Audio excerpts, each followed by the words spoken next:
Gate 23, and the things we didn't declare. Airports don't sleep, they hold their breath. After the last bank of departures rotates into the night and the concourses rinse themselves of footsteps, the building changes languages. Public hours speak in boarding calls and suitcase wheels. After hours, the vocabulary turns to amperage, jet bridge angle, door status codes. The tugs murmur like patient animals. Fuel bowsers clink the way a spoon taps porcelain. In the ops center where I work, monitors glow like mild oceans and servers exhale a climate made of decisions. My name is Theo. I'm the night apron coordinator at Meridian International. If you think the magic is in the air, you've never watched a ground map breathe. I choreograph aluminum birds across painted lines and ask state-of-the-art machines to remember their manners. On my console, every stand knows its tenants. Every jet bridge tells me who touched it last. Access readers blink tiny sermons. Valid, DENIED, bypass. My radio calls me by my first name when the weather decides to run for office. I can smell a GPU, ground power unit, being naughty from 30 yards, and tell which tug is approaching by the way its tires confess at turns. Sierra, my wife, then, designs belonging. Airline clients hire her to teach lounges how to feel inevitable.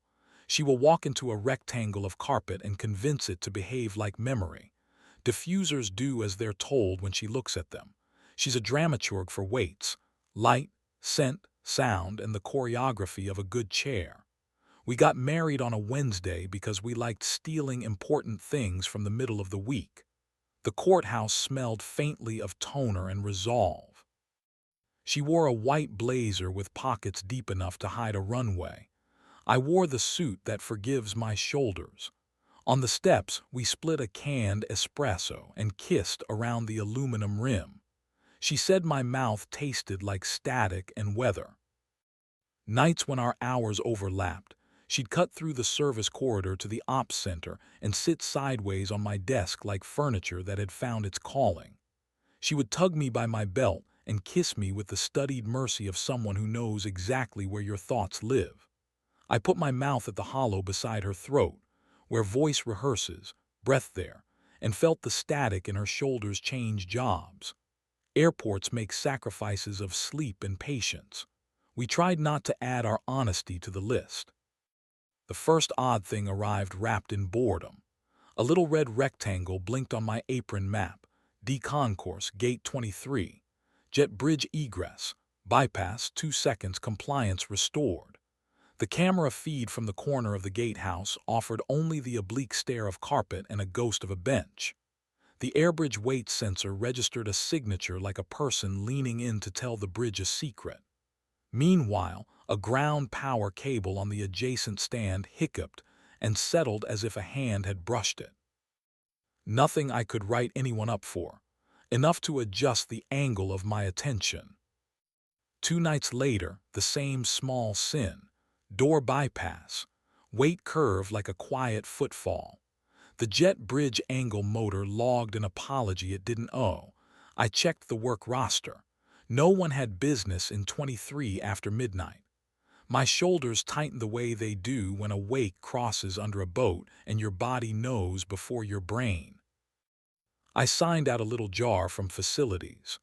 The breath-thin UV powder we keep for training DMOS, and if I'm honest, for the kind of truth you don't want to force anyone's mouth around, and walked D-Concourse like a man learning a crime scene he doesn't want to need. In the gatehouse, I dragged a finger under the inner lip of the jet bridge handle, a whisper of powder only a blacklight would remember, a faint touch along the handrail at elbow height, a private caress across the underside of the call box, where no one touches unless they're apologizing to themselves while doing it anyway. I stood for a moment and listened to the building breathe. Somewhere far down the concourse, a floor machine sang a lullaby in its own dialect. In my pocket, my phone tugged, a message from Sierra, "You awake enough to need a kiss?" "Always," I typed and meant it. She met me in the staff pantry off the baggage hall, hair still smelling like cedar, blazer the color of being looked at. She climbed onto the counter as if all flat surfaces had auditioned for her. "Your world needs better chairs," she said, and kissed me until the radio in my chest asked for a channel change. When I had oxygen again, I said, "What is it about gate 23 that prefers being open to closed?" "You're doing the thing," she answered, thumb finding the tendon in my wrist that can be convinced of anything, where you ask a question with a joke in the pocket. "What's going on at 23 that I should call by its name?" She looked at me with the patience of a woman who will redesign a room instead of deciding she doesn't belong in it. I slid my palm to the side of her throat, not pressure, just a hello to where truth warms up. Her storm softened. Have the brave conversation," she said. In Sira's language, brave means paperwork and mercy. "Open," she said, setting the word between us like a bowl no one tips. "Not chaos, not cheating, rules, no one on your staff, no one who signs my checks. We tell first, we keep each other first. Condom is church, our bed is our passport, the airport is a sanctuary." "You wrote the treaty already," I said, more impressed than I wanted to be, less afraid than I expected. "I don't want to lie," she said, "to you, to the part of me that wants the room to inhale when I walk in." She didn't lie then, that matters even when it doesn't save anything. We drafted our agreement on a napkin and sealed it with a kiss that was an answer, not anesthesia. Treaties look good close up. The problems arrive later when distance takes an interest. The morning after, the blacklight told me everything I'd asked it to. A faint crescent glowed under the jet bridge handle like a small moon no one had permission to see. The underside of the call box sang the same thin song. On the handrail's paint, at a height I could measure against the memory of a back I knew, a smear traced a truth the cameras hadn't irrigated. In the corner where the bridge meets the threshold, a bobby pin waited like punctuation. Not Sira's tortoiseshell, a plain silver bauble trying to be a star. The other man arrived in my system as an itinerary with its collar up. The airline's rebrand had hired a face to go with its voice, Captain Cass Rylan. He had the kind of smile that made children decide the sky would say yes. His feed made climeouts look like proposals you couldn't refuse. In person, he was the precise, performative version of polite. People like him are professionals at being proof. We shook hands near the tug line. He glanced at my badge like a man reading a label before deciding how to drink. "You run a tight apron," he said. "The apron runs itself," I answered. "I just apologize for it when it forgets how." He laughed his PR laugh. His eyes did a small survey of the space as if there were mirrors worth owning. "Sira told me in our kitchen because she is better than hiding even when hiding would have been easier. I used the word I asked for," she said. "I crossed the sanctuary line. That part was wrong. I won't again." She placed my hand on her chest as if we were calibrating. I asked, "What time?" because I am more logistician than hero. She said my name instead. I tried to be a person instead of a schedule and mostly failed gracefully. For a while we made the treaty work. For a while we were careful citizens of our small country. We slept elbow to shoulder and sometimes like knives. We ate things not made in microwaves. We spoke gently to the part of each other that tired easily. The airport behaved. 23 kept its manners. The weight curves showed only the casual maths of maintenance. Sira kept her client's lounge from smelling like insecurity. Then the concourse sang its little red song again at an hour that isn't exactly a time so much as a dare. Jet bridge bypass. Weight curve, 2 careful feet. Blacklight, small glory where no one who wasn't honest with me had business being. On the inside of a service closet near 23 I found a smear of dark gloss. Lipstick, not Sierra's shade of grapefruit apology. Adjacent. Ambitious. She didn't gaslight me, and I didn't threaten to report anyone to threat management. We were better than melodrama and worse than saints. At breakfast, we practiced calm in the presence of eggs. She admitted. I listened. She promised the airport would keep its sanctuary status. I promised I wouldn't weaponize my consoles against the part of me that ached. We split without spectacle because airports are allergic to bonfires they didn't schedule. Sierra found a place with windows that looked like invitations. I kept the chipped mug that forgives my hours.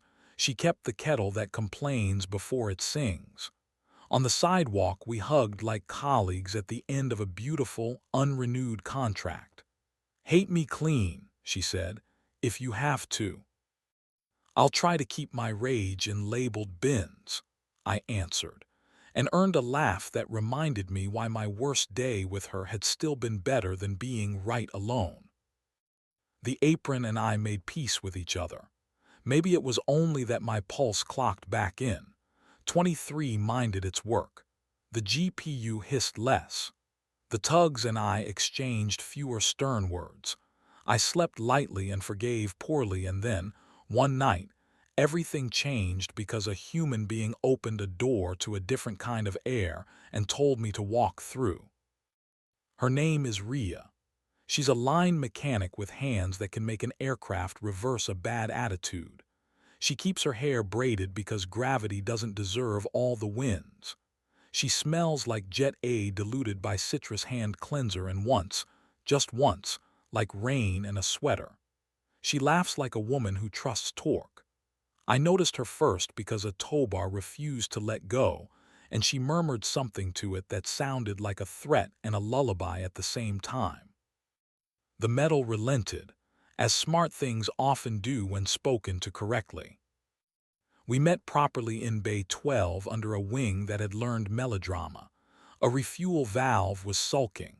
I came because my console told me a delay would crush a schedule 2 countries away. Rhea had the panel open and 2 fingers where most men put elbows. She doesn't want force, she said without looking up. She wants respect with a quarter turn. Doesn't everyone, I said, and handed her the tool she hadn't asked for yet. The line on my tablet steadied. The wing remembered it could be a wing.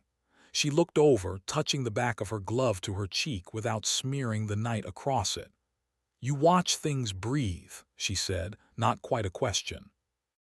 That's the job, I said. That and translating mistakes into weather reports. We kissed a week later because people like us respect sequences. It was behind a stack of cargo cans stenciled with world cities and the word fragile in languages that had nothing to do with the way her hand fitted the back of my neck. The kiss wasn't cinematic. It felt like a system coming online. I set my mouth at the base of her throat, my hand's favorite classroom, and breathed there until her pulse admitted paperwork wasn't the only religion. She kept her eyes open when she shivered, not because she didn't trust me, but because she likes to watch horizons stay where she left them while she changes course. We stopped before we owed anyone an apology.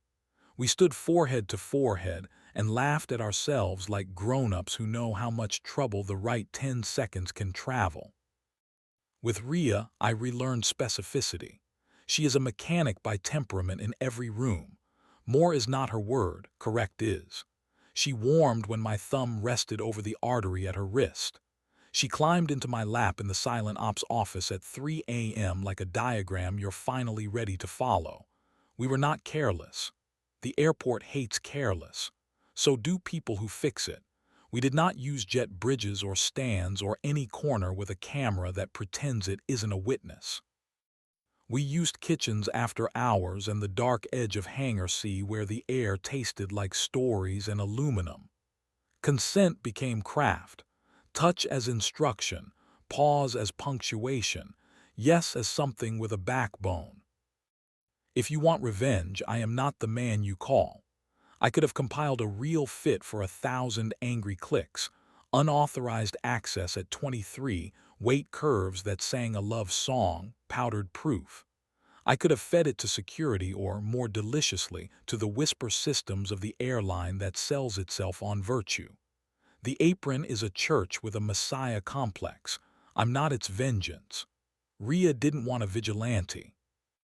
She wanted to put her head on my chest in the staff quiet room and trust that I'd wake her before she missed her call-out. She wanted me to bring her coffee that smelled like I believed in us. That felt like a better use of my hands. Sierra and I became human around each other again. She kept the contract because the airline is not petty even when people are. We texted like border towns with a shared river. She sent a basil plant misbehaving in a sill. I replied with a shot of a stand, lines repainted so crisp it made the tug drivers careful for 3 whole days. She wrote, "Proud of you," and in her mouth that meant, "You are not a small man."